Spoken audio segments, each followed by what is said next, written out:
Hi all chess goodies. In this video, I'm gonna show you 5 cool tricks you definitely wanna use in your own games, and it is in the king and pawn endgames. So let's start with this one, the breakthrough. And yeah, in this position, white is completely winning, but there's only one move, and there's not a lot you can do in this position. But the move you need to play is g5, and that's the breakthrough. Because now, after if black would just play with the king, then you're gonna play g takes h6, get a passed pawn, and promote and win.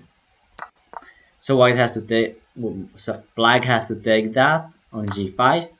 You're gonna take it back, and now, or if king d6, the same thing. And if black takes on g5, now you have the outside passed pawn regardless. You will push it to h6, h7, h8, get the queen, and win the game. So that was the first trick, and stick with me because you definitely don't wanna miss the last one. But yeah, this was the first one. And yeah, there are a lot of breakthroughs. If you are interested in some more, check out my YouTube shorts. I made quite a few about pawn breaks. But yeah, you definitely always want to watch out for them. So well, let's go to the second one, the outside passed pawn. This position is just winning for white, and you can see that the equal amount of points of pawns, but the position of the pawns is crucial, and you can see that these pawns are completely symmetrical, but the position of these three pawns just decides the game, and that's because white will simply push the a pawn. Black can now just wait, play king d5, a5, king c5, and a6, and now black has to go back to b6, otherwise this pawn will just become a queen. So black has to go there. Now you're gonna take on c4. Black will capture, and now yeah, it is just the same thing. Just the pawns are completely symmetrical, but because of the unsymmetry of the pawns, your king is much closer, and they're gonna play king d5, and you will just go after the pawns, and black is just too slow. You will play g4 quick enough, and this is just winning king and pawn endgame. You can just push the pawns, the queen, and win. So there was one motif, the outside passed pawn in king and pawn endgames, super big advantage, most of the times even decisive one, as in this case. Even if black would be up a pawn and would have, for example, one pawn here, or maybe here, yeah, that would be better than this is just a decisive advantage a lot of times. So if you have the outside pass pawn, be happy and win the king and pawn endgame. Let's go to the third one. In this example, I'm gonna show you the triangulation. And what it is, what that is that in this position you wanna play c6. But currently you cannot do that because black is just defending the c6 square enough times. And if you just play king to e5, king to e7, the opposition, then king back, you can just shuffle back and forth, but you're not gonna achieve anything. So about that was the first move you need to play. Well, in this position you can play a lot of moves and still win, but as you saw, king d4 is the first one, and now black will play, let's say, king c6, now king c4, get the opposition. Black goes back, and now you'll go back to d5, and you can see that it is the exact same position. Yeah, it is the exact same position. But the difference is that it is black's turn. Yeah, By this triangulation, you lost a tempo. Now it is black's turn and he has to play something. If he will play king e7 now, then you can just push c6 as the king is no longer defending that. So after this, well, let's say king d8, just b7 and get the queen and win. So black cannot go there. So now he will go to c8. Now once again, there's no triangulation, but this also instructive in a way that you don't wanna push c6 because of king b8. And now if you take this is just a draw. And if c7 then just king c8 and this is once again a draw. You don't want to play c6 now because the king is too close. And you do not want to play king to d6 even though it still wins. But now black would get the opposition. And now c5 once again doesn't work. Black would just go back. And you cannot do anything. You can just go here but then just this. So you know the opposition. So instead you want to play king to e6, claim the diagonal opposition, because now after king d8 you will go to d6. Now black has to decide what is he gonna do, and if he goes to e8 then just king c7 and you will win, take this pawn and win.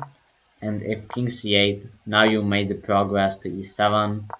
And after this, now be careful, don't play king c7, that would be an unfortunate draw but stalemate. So after king a8, now you need to push that c6, and after b takes c6, now find mate in 4,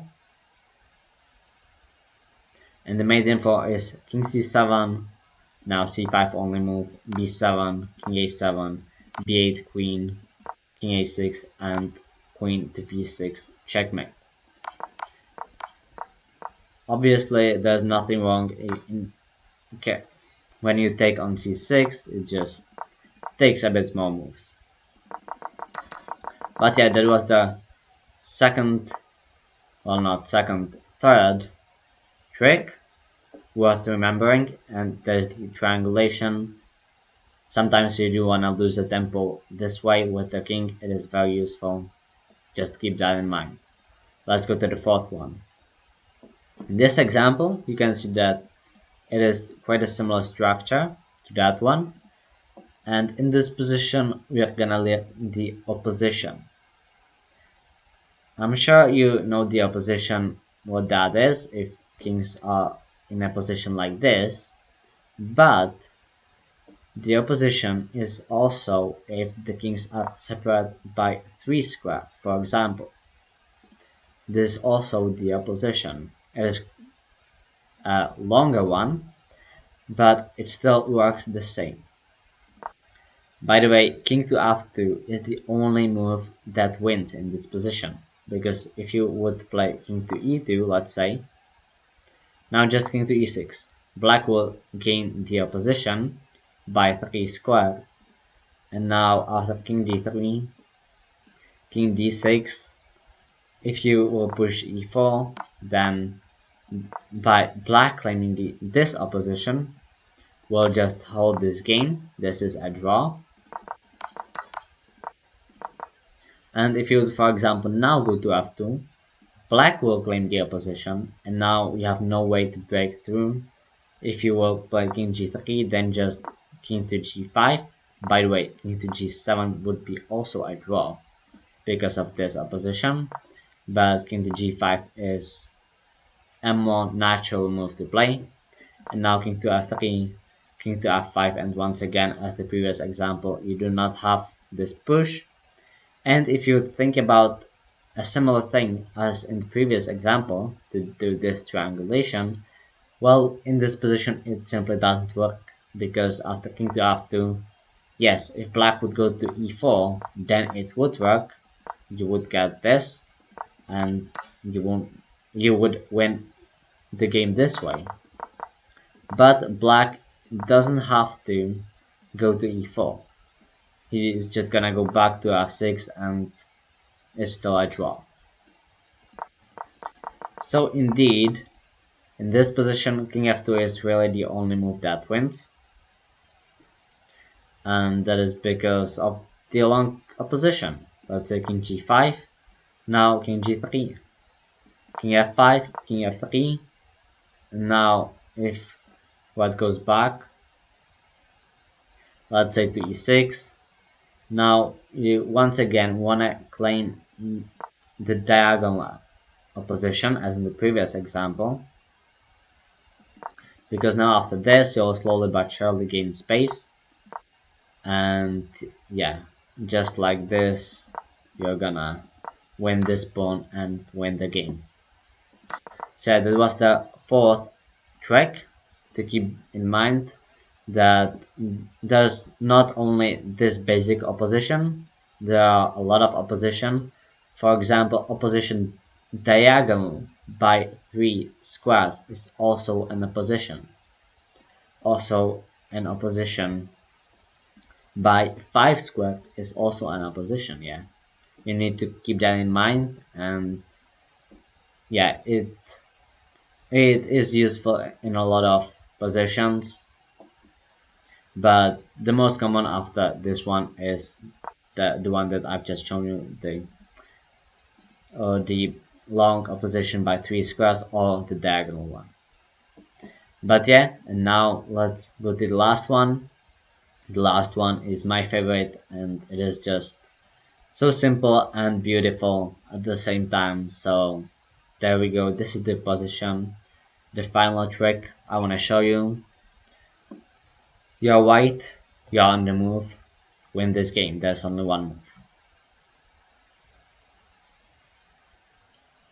So you've maybe noticed that you have nice outside pass pawn. So let's push it. But then you're gonna find out that black is simply quick enough to stop your pawn.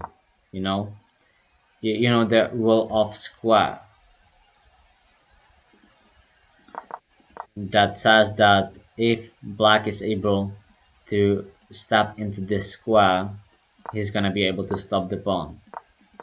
And in this position, if you would promote, then you would lose, because well, you simply would not be quick enough to get there, and this is a winning king and pawn endgame for black. So in this position, we saw that h5 doesn't work, and but by the way, I will go back to this position just for a second. It is a draw if you would play king b2, just bring the king closer and you will be quick enough to at least draw this game. But you wanna win this game, and you're gonna do that by playing f6. This is just beautiful, the blockade, and yeah, if black would just go back with the king, he's not quick enough, you're gonna get the queen and win. So the only thing that remains is to take the pawn, but now you can push the h-pawn, king e5, h6, but there's a difference that the f6 square is taken away by black's own pawn, so he just has to go around it, but that's not quick enough. You're gonna get the queen and win the game. So this was the last one, my favorite, just to sacrifice a pawn to blockade black's king quickest path, and you're gonna win because of that. So yeah, that's the video. Hope you guys enjoyed it and learned something. And don't forget to subscribe to this channel to never miss any of my future videos. You can also check out my other video here, and thanks for watching. Bye.